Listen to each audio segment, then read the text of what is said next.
میں حکومت سے اور بڑے احترام سے جسٹس اطہر من اللہ صاحب سے دونوں سے ڈس ایگری کرتا ہوں. یہ ہائبرڈ نظام اب نہیں ہے، اب اتھارٹیرین نظام ہے.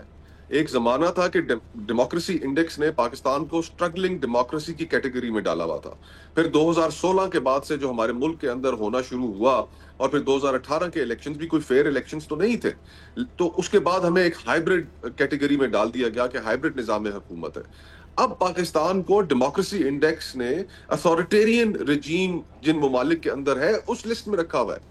تو یہ کیٹیگری اب اپلائی نہیں کرتی پاکستان پہ. اب ہم ہائبرڈ نظام نہیں ہے، یہاں پر ایک اتھارٹیرین نظام ہے. 99% جو نظام کے اوپر جو دسترس حاصل ہے، اور سویلینز کو صرف 1% دسترس حاصل ہے. تو اس کو ہم کیسے ہائبرڈ کہہ سکتے ہیں؟ This is not hybrid any more. اور اگر ہم نے اس ملک کو آئین کے ذریعے چلانا ہے تو ہمیں ول آف دا پیپل کو سیکرڈ رکھنا پڑے گا، وہ چاہے ہمیں پسند ہو نہ پسند ہو.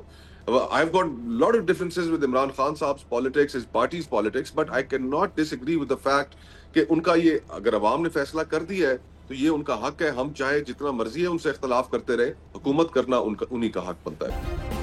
سبسکرائب کریں اور بیل دبائیں تاکہ کوئی خبر رہ نہ جائے.